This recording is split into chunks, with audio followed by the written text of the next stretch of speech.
ဒီဇလန်လေးကတော့ကောင်းလေးတယောက်သူ့လက်ပတ်နိုင်ပေါ်ခလုတ်လေးတစ်ခုနှိမ့်လိုက်တဲ့ချိန်မှာပဲတကဘာလုံးရုပ်တရက်အိခစ်သွားတယ်လို့ခံစားလိုက်ရတာနေစတင်ခဲ့ပါတယ်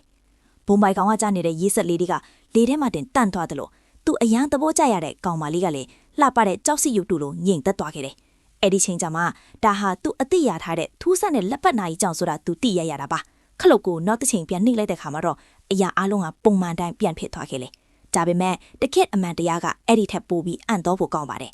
နိုင်ကအချိန်ကိုရက်တက်လိုက်တာမဟုတ်ပဲသူ့ရဲ့လှုပ်ရှားမှုအချိန်ကိုအစာမတန်မြင့်တင်ပေးလိုက်တာကြောင့်တခြားရာအလုံးကရက်တက်နေတယ်လို့မြင်နေရတာပါပိုပြီးမိုက်တာကသူ့သားတယောက်ယောက်ကိုထိထားမယ်ဆိုရင်အဲ့ဒီလူကလေသူ့လိုပဲစူပါအချိန်လုံးကိုအတူတူခန်းစားရမှာဖြစ်ပါတယ်သူတို့နှစ်ယောက်အတွက်တော့အမြန်ဆုံးပြန်တတ်နိုင်တဲ့ပြားတကောင်တောင်မှနေကွေးလွန်းတဲ့လှုပ်ရှားမှုကြီးလိုဖြစ်နေတာပေါ့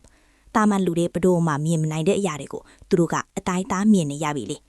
ဒီစွာအစ်စ်နဲ့သူကောင်လေးကသူအရင်ကမလုပ်ရဲခဲ့တဲ့အရာတွေကိုစမ်းကြည့်ဖို့ဆုံးဖြတ်လိုက်တယ်။သူဟာကောင်မလေးကိုပါခေါ်ပြီးလမ်းပေါ်ထွက်လာခဲ့တယ်။သူတို့ရဲ့ပထမဆုံးပြစ်မှတ်ကတော့အမြဲတမ်းစူပူချိန်မောင်းတတ်တဲ့တင်းချက်လွတ်တဲ့အမျိုးသမီးအရာရှိကြီးပါ။ကောင်လေးကသူမရဲ့ဆေးတုပ်ပုံလေးကိုမတိမသားအဖောက်ဖောက်လိုက်တယ်။နောက်တစ်ခုကတော့လူဒီကိုအမြဲလိမ်ညာယုံချတတ်တဲ့ကောက်ချစ်တဲ့ကားကွယ်စားကြီးပေါ့။ကောင်မလေးကလည်းထက်မြောက်တဲ့အကြံတစ်ခုထုတ်လိုက်ပြီးသူတို့နှစ်ယောက်ပေါင်းလို့လူဆိုးတွေကိုပညာပေးဖို့ဆုံးဖြတ်လိုက်ကြတယ်။ကောင်လေးကအချိန်ကိုပုံမှန်တိုင်းပြန်ပြောင်းလိုက်တဲ့ခဏမှာပဲလမ်းပေါ်မှာဖယိုဖယေးတွေထစ်ကုန်ပါတော့တယ်။ကားတစ်စီးရဲ့အင်ဂျင်ဖုံးကရုတ်တရက်ပွင့်ထွက်သွားပြီးအတွင်းကပန်ကားကနေအပြာရောင်ဆေးတွေပန်းထွက်လာတယ်။စပင်ဘီတစ်စီးကလည်းထူးဆန်းတဲ့နာကွင်းကြီးတစ်ခုကျင့်ပြီးဟိုခုံဒီခုံဖြစ်နေတယ်လို့ဟိုတင်းကျပ်လာပါတယ်ဆိုတဲ့အရာရှိကြီးကလည်းလေလွင်းခွေးကောင်ရဲ့ဒုက္ခပေးမှုကြောင့်ဒေါသတကြီးနဲ့ကြံရစ်ကြရတယ်။ဒီဆူညံပွဲလောရိုက်နေတဲ့မြင်ကွင်းဒီနောက်ကွယ်ကအဓိကတရားခံလေးနှစ်ယောက်ကတော့စပင်လေးတစ်စီးနဲ့လေနဲ့သူ့ပျောက်ကွယ်သွားတယ်လို့ဝေးရာကိုမောင်းထွက်သွားကြပါသည်။ကဲတကယ်လို့မင်းမှာတော့အချိန်တွေကိုရက်တန့်ထားနိုင်တဲ့နာရီတစ်လုံးရှိမယ်ဆိုရင်